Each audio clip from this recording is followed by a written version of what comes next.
জানিস আয়েশা, কালকে আব্দুল্লাহ একটা সুন্দর কলম নিয়ে এসেছিল। এত সুন্দর দেখতে কলমটা। তুই তো আসল খবর জানিসই না। কিসের আসল খবর? ওই কলমটাও ধার করে এনেছে, আর এনে সবাইকে বলছে ওটা নাকি ওর।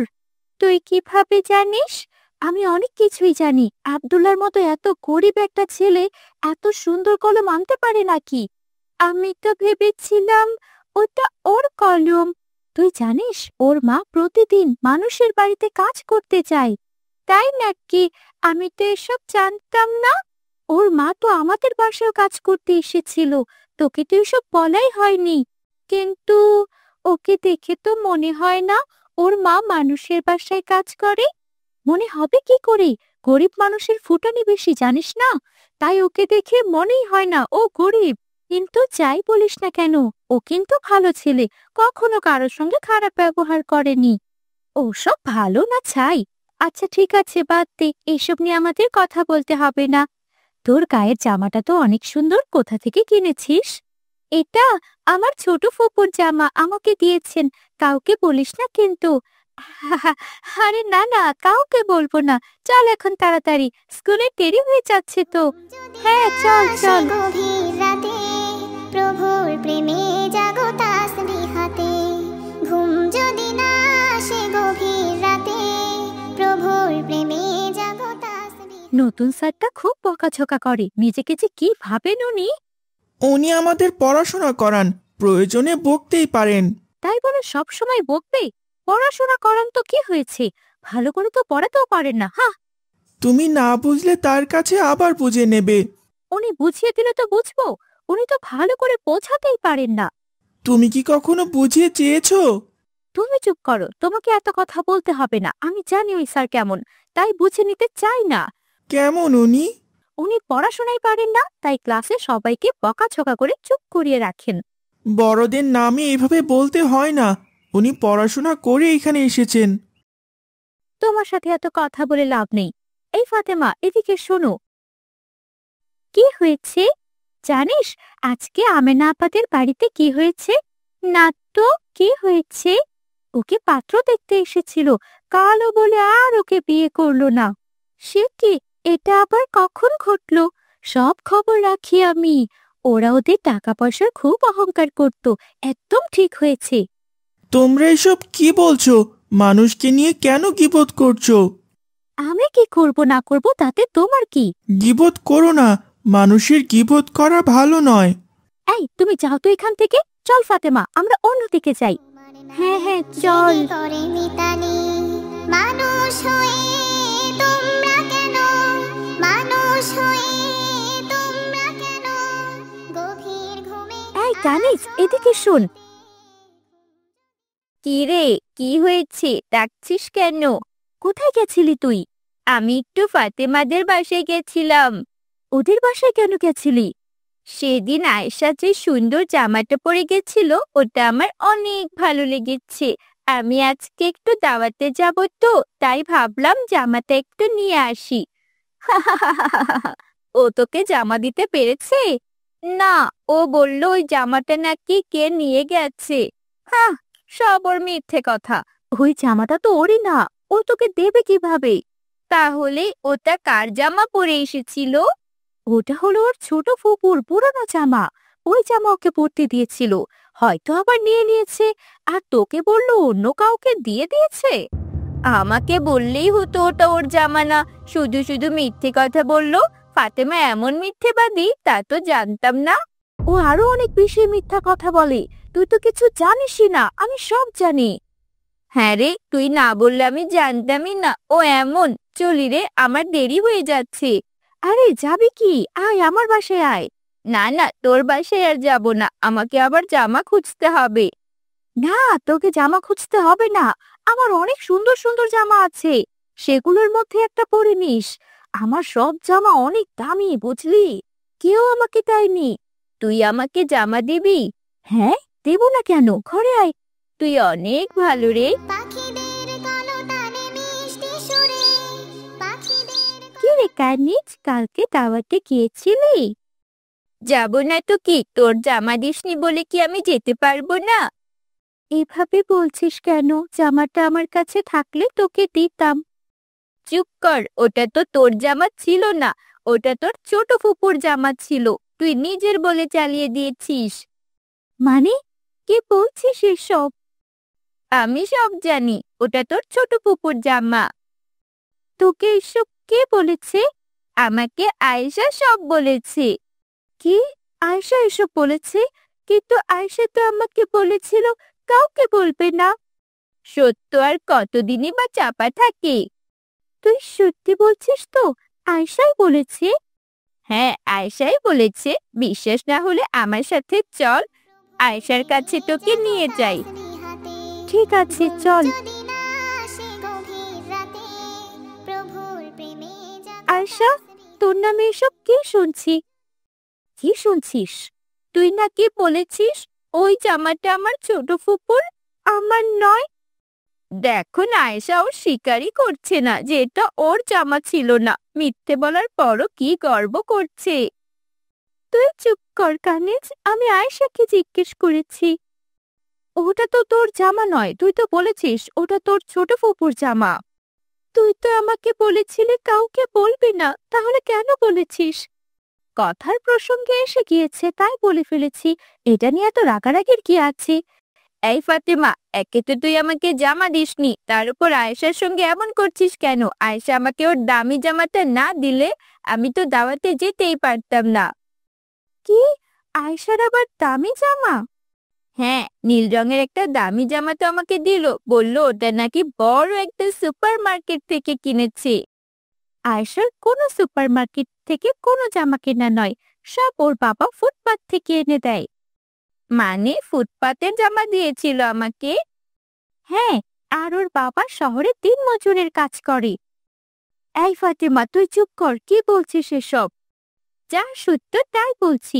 মানুষের গোপন কথা বললে কেমন লাগে তুইও এখন বোঝ। ছি আয়েশা, তুই তো দেখি আরো অনেক বড় মিথ্যেবাদী। কত বড় বড় কথা বলতি, আর আমাকে কিনা ফুটপাতের জামা পরিয়েছিস। তোর সঙ্গে আর কোনো বন্ধুত্ব রাখবো না। আমিও ওর মতো একটা মেয়ের সঙ্গে বন্ধুত্ব রাখবো না। চল এখান থেকে। হ্যাঁ হ্যাঁ, চল। মুহূর্তের মধ্যেই আয়েশার অনেক গোপন কথাই ফাতেমা সবাইকে বলে দেয়। এতে করে সবাই আয়েশার ওপর হাসাহাসি করতে থাকে, আর এসব দেখে আয়েশা কান্না করে ফেলে। সুন্দর সুশীতল মিষ্টি হাওয়া আয়েশা, তুমি এভাবে কাঁদছো কেন? সবাই আমার নামে যা তা বলছে, আমার বাবাকে নিয়ে অনেক কথা বলছে। এগুলো শুনে আমার কান্না পাচ্ছে। ওরা তোমার বাবাকে নিয়ে কি বলছে? তুমি কি কিছুই শোনোনি? ফাতেমা তো সবাইকে বলে বেড়াচ্ছে। তোমাকে কিছু বলেনি? আমি কারো গীবত শুনি না। গীবত বলা আর শোনা দুটি সমান অপরাধ। হ্যাঁ, গীবত বলা অনেক বড় অপরাধ। আমি আজ বুঝতে পেরেছি। আমি সবার গীবত করে বেড়াতাম, এটা করতে আমার ভালোই লাগতো। কিন্তু আজ যখন আমার গীবত করছে ওরা, তখন বুঝতে পারলাম এটা কত কষ্টের। হ্যাঁ, ঠিক বলেছ। আর গীবত করা আল্লাহ তাআলা কখনোই পছন্দ করেন না। গীবত একটি কবিরা গুনাহ। গীবত মৃত মানুষের গোশত খাওয়ার থেকেও নিকৃষ্ট। তুমি যে নিজের ভুল বুঝতে পেরেছো, এটা শুনে ভালো লাগলো। আর কখনো গীবত করো না। তুমি ঠিক বলেছ। লোকের মুখে নিজের কথা গীবত শুনলে অনেক খারাপ লাগে। আমি বুঝেছি এটা কতটা খারাপ। তবে আজ থেকে প্রতিজ্ঞা করলাম আর কখনো কারো গীবত করব না। আমি আব্দুল্লাহ। আমি আয়েশা। তোমরা আমাদের সাথে ইসলামের শিক্ষা গ্রহণ করো এবং ইসলাম ও আখিরাত সম্পর্কে জানো। মা, আমার লাটিমটা কোথায় রেখেছো বলো তো? তোর টেবিলের ওপর রাখা আছে। মা, আমি বাইরে খেলতে যাচ্ছি। আরে, মাত্র তো স্কুল থেকে ফিরলি, এখনই খেলতে যাবি? হ্যাঁ মা, আমার বাড়িতে একদম ভালো লাগছে না, আমি বাইরে খেলতে গেলাম। আচ্ছা যা, কিন্তু তাড়াতাড়ি ফিরে আসিস, সন্ধে করিস না। আর একা একা খেলিস না কোথাও। একা কেন খেলবো? আমি তো হামজাকে ডাকতে যাচ্ছি। হামজাকে নিয়ে খেলতে যাব। ঠিক আছে, সাবধানে যা। রিয়াজ বাড়ি থেকে বেরিয়ে হামজাকে ডাকতে যায়। এই হামজা, বাড়িতে আছিস? কে, রিয়াজ নাকি? ভেতরে আয়, ভেতরে আয়। আরে, তোর কি হয়েছে? তুই শুয়ে আছিস কেন? আমাকে তুই খেলতে নিয়ে যাবি না? আমার শরীরটা একদম ভালো নেই রে। কেন, কি হয়েছে তোর? তুই আজকে স্কুলেও তো যাসনি। আমার জ্বর এসেছে। ও, তার মানে তুই আজকে খেলতে যেতে পারবি না, তাই না? না রে রিয়াজ, তুই আজকে চলে যা। আমরা না হয় কাল খেলবো। কি আর করার, তুই তাড়াতাড়ি সুস্থ হয়ে নে। একা একা খেলতে আমার একটুও ভালো লাগে না। আচ্ছা, ঠিক আছে। রিয়াজ হামজাদের বাড়ি থেকে বের হয়ে একা একা হাঁটতে থাকে। ধুর, আজকে কেউ খেলতে আসলো না। বিকেলটা আজ কেমন যেন মিনমিনে হয়ে থাকবে। আমি বরং একা একা খেলি। এই জায়গাটা বেশ ভালো লাগছে। এখানে একটু লাটিম খেলে দেখি কেমন লাগে। রিয়াজ লাঠিম খেলতে থাকে। খেলতে খেলতে এক পর্যায়ে রিয়াজের লাঠিম একটা খাদে পড়ে যায়। এই রে, যা, লাটিমটা খাদে পড়ে গেল। একটা মাত্রই লাটিম আমার। ধুর, এটাকে এখন তুলতে হবে। আজকের দিনটাই ভালো না। রিয়াজ লাঠিম তোলার জন্য খাদে নামে। আরে, কোথায় পড়লো লাঠিমটা? খুঁজেই তো পাচ্ছি না। কোথায় গেল? ওই তো, ওখানে পড়ে আছে। রিয়াজ লাঠিম হাতে নিতেই দেখতে পায় সেখানে একটা পাইপ। আরে, এটা আবার কিসের পাইপ? দেখতে কেমন যেন লাগছে। এটাকে কি আমি একবার ছুঁয়ে দেখব? কিন্তু কোনো বিপদ হবে না তো? ধুর, কি আবার বিপদ হবে? একটু দেখি এটা কি জিনিস। রিয়াজ পাইপটা খুলতেই সেখান থেকে পেট্রোল বেরিয়ে আসে।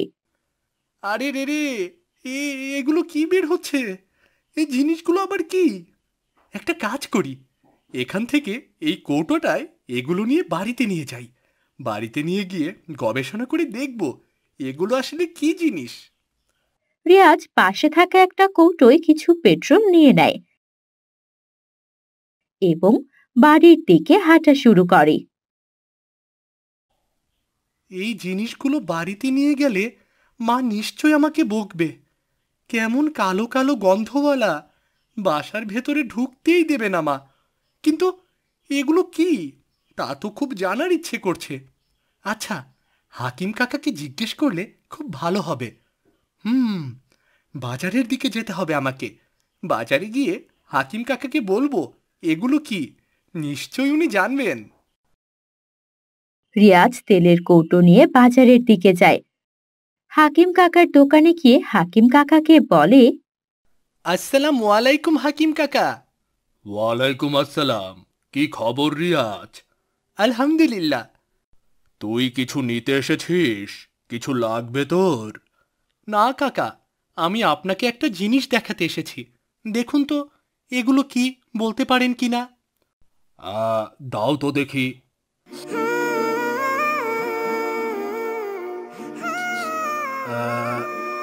এটা হচ্ছে পেট্রোল। তুমি এটা কোথায় পেলে? আসলে আমি কোথাও পাইনি, বাড়িতে ছিল। তাই নাকি? এগুলোর তো অনেক দাম। তুই বেচতে এসেছিস নাকি রে? হ্যাঁ, আমি বেচতে এসেছি। মা আমাকে পাঠিয়ে দিয়েছেন। ঠিক আছে, তাহলে কৌটাটা আমাকে দে, আমি তোকে টাকা দিচ্ছি। হ্যাঁ কাকা, এই নিন। রিয়াজ হাকিম কাকাকে এক কৌটো পেট্রোল দেয় এবং হাকিম কাকা তাকে টাকা দেয়।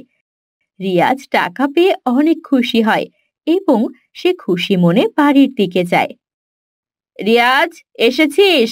আয়, হাত মুখ ধুয়ে খেতে আয়। না মা, আমি ঘরে গেলাম। আরে খেয়ে দে, ঘরে যা। না মা, আমার একটুও খিদে নেই, আমি ঘরে গেলাম। রিয়াজ না খেয়ে ঘরে চলে যায়। বিছানায় শুয়ে রিয়াজ মনে মনে ভাবতে থাকে, আরে, আমি তো অনেক টাকা পেয়ে গেলাম। এই টাকাগুলো দিয়ে আমি কি করব? হ্যাঁ, কালকে বন্ধুদের সবাইকে খাওয়াবো। এভাবে প্রতিদিন যদি পেট্রোল এনে বেচতে পারি, তাহলে আমি অনেক টাকা পাবো। আমি তো বড়লোক হয়ে যাব। পরের দিন রিয়াজ তার বন্ধুদের সঙ্গে দেখা করতে যায়। ওই তো রিয়াজ এসে গেছে। কিরে, তোকে আজকে এত খুশি দেখাচ্ছে কেন রে? আমার কথা ছাড়, তোর শরীর এখন কেমন? আলহামদুলিল্লাহ, আমি এখন সুস্থ আছি। ঠিক আছে, চল তাহলে তোদের খাওয়াই। কি বলছিস? তুই আমাদের খাওয়াবি? তুই তো কখনোই আমাদের খাওয়াস না। কখনো খাওয়াই না বলে কি আজকেও খাওয়াবো না নাকি?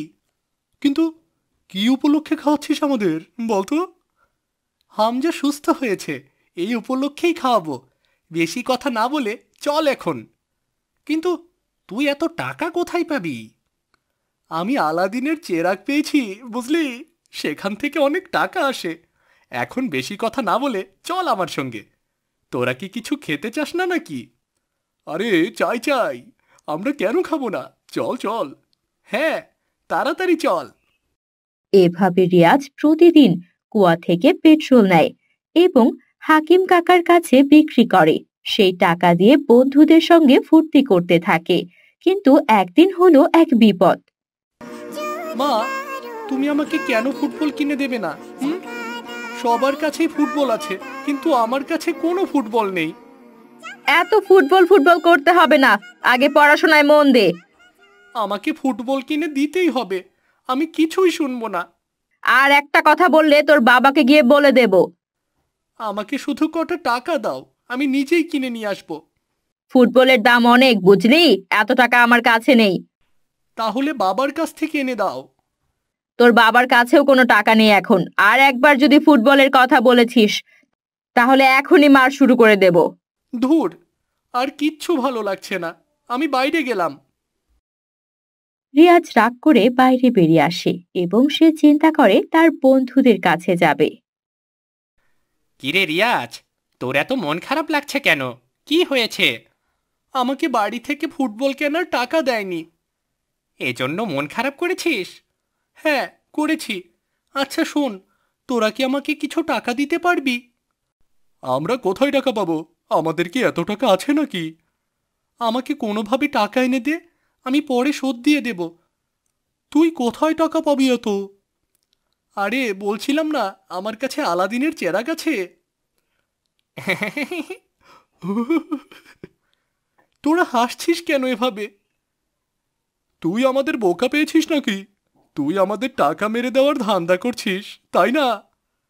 আমি কেন এটা ভাববো? শোন, আমি তোদের অনেক খাইয়েছি, এখন আমাকে সাহায্য কর। হ্যাঁ, না না, আমরা কি পাগল নাকি যে আমাদের টাকা তোকে দেব? চল হামজা, আমরা এখান থেকে চলে যাই। হ্যাঁ রিয়াজ, আমার বাড়িতে অনেক কাজ আছে, আমিও চললাম রে। নামাজ রোজাকে ভাবে ফরজ যেমন, আমার বিপদের সময় কেউ আমাকে সাহায্য করলো না। এক কাজ করি, হাকিম কাকার কাছে যাই, কিছু পেট্রোল নিয়ে যাই। রিয়াজ আবার কিছু পেট্রোল নিয়ে হাকিম কাকার কাছে যায় বিক্রি করতে। কাকা, আজকে একটু বেশি করে দিন। কি বেশি করে দেব? তুই যে পেট্রোল দিয়েছিস তার দামই তো দেব নাকি? আপনাকে তো রোজ পেট্রোল এনে দিই, আজকে একটু বেশি করে টাকা দিন না। যেমন পেট্রোল দিবি তেমন দাম পাবি, কোনো বেশি টাকা নেই। বেশি করে পেট্রোল আনবি, বেশি করে টাকা দেব। বেশি পেট্রোল আনলে আপনি আমাকে বেশি টাকা দেবেন? হ্যাঁ, বেশি আনলে তোকে বেশি করে দেব। আমি তাহলে অনেক বেশি পেট্রোল আনছি। ঠিক আছে, যা তাহলে। রিয়াজ সেখান থেকে চলে যায়, কিন্তু হাকিম কাকার মনে সন্দেহ জাগে। সে রিয়াজের পিছু নেয়। এই ছোট্ট পাইপ দিয়ে যা পেট্রোল আসে তা দিয়ে বেশি টাকাই আসে না। আমাকে আজকে অনেক পেট্রোল নিয়ে যেতে হবে ফুটবল কেনার জন্য, না হলে আমি ফুটবল কেনার টাকা জমাতে পারবো না। কিন্তু কিভাবে বেশি পেট্রোল নেব? হ্যাঁ, একটা কাজ করি, যেহেতু ছিদ্রটা অনেক ছোট তাই হয়তো পেট্রোল কম আসে। আমি এই ছিদ্রটা অনেক বড় করে দেই। রিয়াজ একটা লাঠি দিয়ে পেট্রোলের পাইপ ছিদ্র করে দেয়। সাথে সাথে সেখান থেকে অনেক পেট্রোল বের হতে থাকে। রিয়াজ ভয় পেয়ে যায়। এদিকে হাকিম কাকাও সেখানে চলে আসে। আরে রে রে রে রে, তুই এটা কি করলি? তুই পেট্রোলের পাইপ ফুটো করে দিলি? না মানে আসলে কি কি কি না মানে করছিস? তার মানে তুই এখান থেকে আমাকে পেট্রোল দিতি? দাঁড়া, সবাইকে আমি বলে দিচ্ছি। না, আমি ইচ্ছে করে করিনি। এসব কাউকে জানাবেন না কাকা। চল, তোর মায়ের কাছে চল। আজ তোর মাই তোকে শায়েস্তা করবে। নেই কোনো ছাড়, জাকাতের ফলে ধন কমে। হাকিম কাকা রিয়াজকে তার মায়ের কাছে নিয়ে যায় এবং তার মাকে সব ঘটনা খুলে বলে। আমি যা শুনছি তা কি সত্যি? রিয়াজ, তুমি এই ভুলটা করেছো? হ্যাঁ মা, আমি আসলে বুঝতে পারিনি মা। তোমার এটা করা একদম উচিত হয়নি। প্রথম দিনে এই ভুল না হয় করেছো, কিন্তু তারপর অনবরত কেন একই ভুল করেছো? আমি অনেক লোভে পড়ে গিয়েছিলাম মা, তাই ফুটো করে দিয়েছি। অনেক পেট্রোল পাওয়ার আশায় মা। তুমি কি তোমার ভুল বুঝতে পেরেছো? হ্যাঁ মা, আমি আমার ভুল বুঝতে পেরেছি। আমি আর কখনো লোভ করব না মা। শোনো বাবা, লোভ করা অত্যন্ত খারাপ কাজ। দেখলে তো তোমার লোভের জন্য কত বড় ক্ষতি হয়ে গেল। আমি আমার ভুল বুঝতে পেরেছি মা। আমি আর কখনো লোভ করব না, কখনোই না। মনে রেখো, লোভ যারা করে তাদের আল্লাহ তাআলা পছন্দ করেন না। লোভ করলে কখনো নিজের ভালো হয় না। নিশ্চয়ই সেটা বুঝতে পেরেছো, তাই আর কখনো তুমি লোভ করবে না। হ্যাঁ মা, আমি বুঝতে পেরেছি। আমি আসলে ভুলে গিয়েছিলাম যে লোভে পাপ, আর পাপীকে আল্লাহ তাআলা পছন্দ করে না। আমি আর কখনোই লোভ করব না মা, আর কখনোই না। মাশাআল্লাহ, তুমি বুঝতে পেরেছো, এটাই অনেক। লোভ করা যে খারাপ এটার প্রমাণ তুমি হাতে নাতে পেয়েছো। এরপর আর কখনোই রিয়াজ লোভ করেনি, কারণ সে জানে লোভ করা ভালো নয়।